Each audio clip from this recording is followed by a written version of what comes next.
আমলখিৰ ব্যৱহাৰ আয়ুৰ্বেদ চিকিৎসাত আমলখি এবিধ উৎকৃষ্ট বনৌষধ। ই বায়ু, পিত্ত আৰু কফ এই ত্ৰিদোষ নাশক। তদুপৰি বমি, পিয়াহ লগা, মেহ আদিৰ উপশম কাৰক। কেঁচা আৰু শুকান উভয় আমলখিৰে সমান গুণ। আমলখিৰ কেঁহা টেঙা আৰু মিঠা ৰসৰ গুণে বায়ু আৰু পিত্ত শামকাৰক হয়। আমলখিৰ কেঁচা ফল এটা বা দুটা সদায় খালে উক্ত ৰোগৰ সহজে উপশম ঘটাব পাৰি।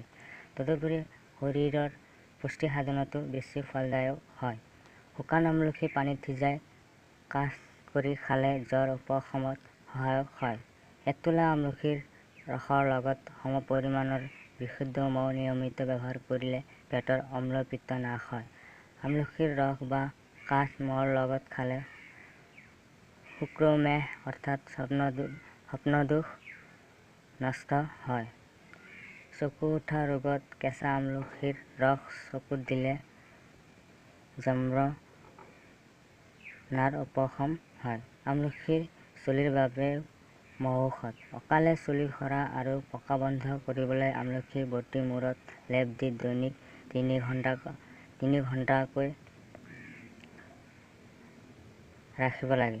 এইদৰে এমাহ ব্যৱহাৰ কৰিলে চুলি সৰা আৰু অকালতে পকা বন্ধ হ'ব।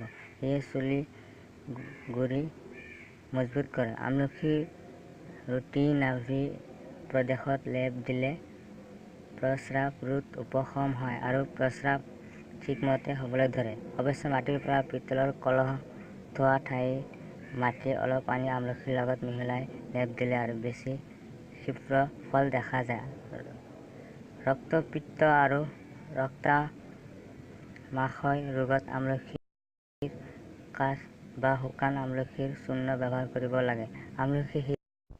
আমলখি, শিলিখা আৰু ভোমোৰা এই তিনিটাক সম পৰিমাণে লৈ তৈয়াৰ কৰা মিশ্ৰণক ত্ৰিফলা বোলে। ত্ৰিফলা ৰুচি জন্মাৰ অগ্নি বঢ়ায়, মল শোধন কৰে, দৃষ্টিশক্তি বঢ়ায়, মেহ, কুষ্ঠ আৰু অতিপাত জ্বৰৰ বিশেষ উপকাৰী।